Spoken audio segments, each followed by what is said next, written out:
सुप्रभात। आज का सुविचार, today's thought, don't worry about failures, worry about the changes you miss to learn. असफल होने से मत डरो, डरो कि तुम उससे कुछ सीखना न भूलो। अर्थात आपके अनुभव की हर असफलता आपको भविष्य से निपटने में मदद करेगी। हर असफलता के बाद संभावनाएं होती हैं। हर संभव मौके को लेने से आप पहले से बेहतर व्यक्ति बन सकते हैं। धन्यवाद। धामक स्तूप, वाराणसी। सारनाथ के गांव से 12 किलोमीटर दूर बौद्ध धर्म का धामिक स्तूप एक विशाल पत्थर और ईंट की संरचना है जो 43.6 मीटर लंबा और 28 मीटर व्यास का है। स्तूप 1500 अधिक साल पहले एक संरचना के प्रतिस्थापन के रूप में बनाया गया था। भक्त का मानना है कि बुद्ध अपना पहला धर्मोपदेश देने के लिए धामक स्तूप पर आए, जिसने ज्ञान प्राप्त करने के बाद 8 गुना पथ प्रकट किया। पक्षियों, लोगों और फूलों की सुरुचिपूर्ण नक्काशी जो स्तूप की दीवारों को कवर करते हैं, ऐसा लगता है कि आकर्षण के चारों ओर घूमते हैं। स्तूप को ब्राह्मी लिपि से सजाया गया है।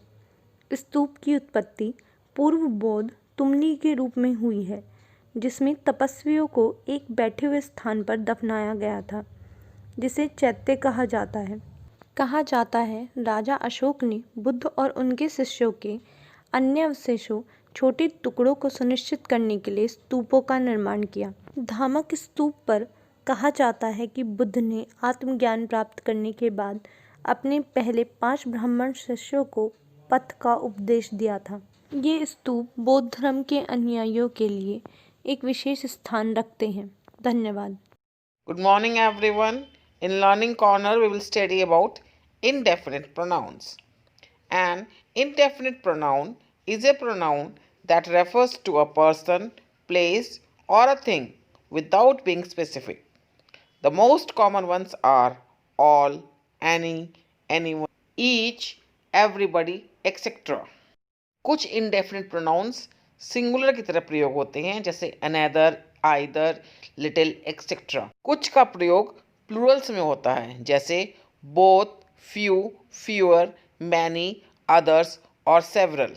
कुछ indefinite pronouns both singular and plural form में यूज होते हैं, जैसे all, any, more, none, some and such. वाक्य में प्रयोग, we finally moved to another apartment. Anything is possible if you believe. Both are guilty. Fewer are smoking these days. Any press is good press. Any will do. Another, anything singular form में है.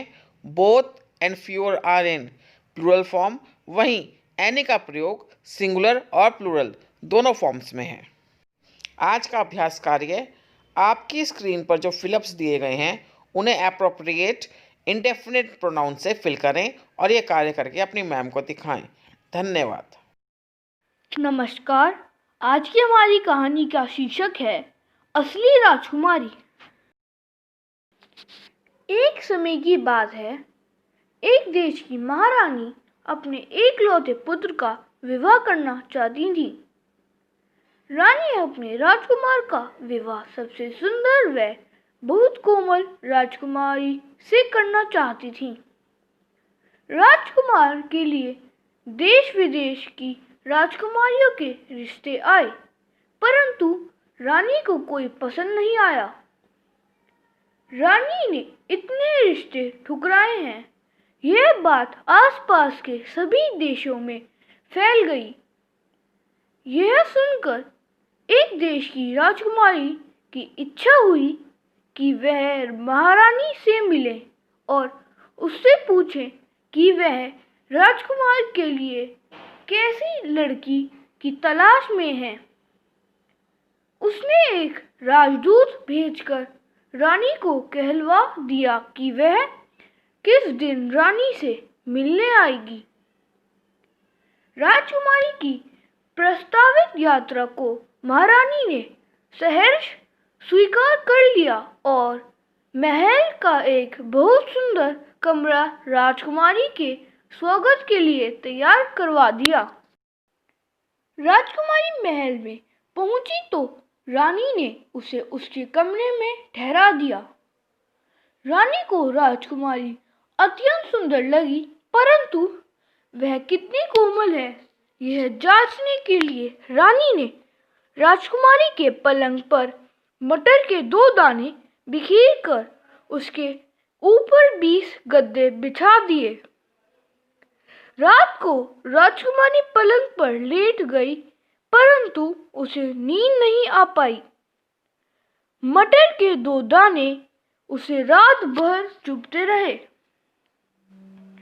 सुबह जब राजकुमारी जागी तो उसके सारे शरीर में दर्द हो रहा था। उसकी पीठ पर जगह जगह नील पड़ गए थे। यह देखकर महारानी समझ गई कि यह उसके मापदंड पर खरी उतरने वाली राजकुमारी है, जो सुंदर भी है और अत्यंत कोमल भी है। हमें इस कहानी से यह शिक्षा मिलती है, सुंदरता ईश्वर की देन है। धन्यवाद। सुप्रभात।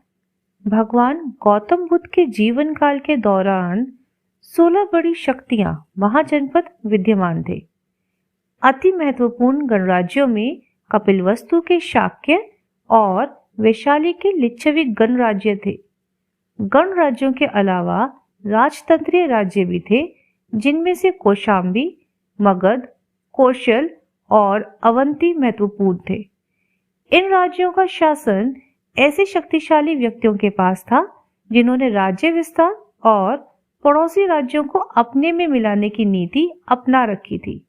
तथापि गणराज्यात्मक राज्यों के तब भी स्पष्ट संकेत थे जब राजाओं के अधीन राज्यों का विस्तार हो रहा था।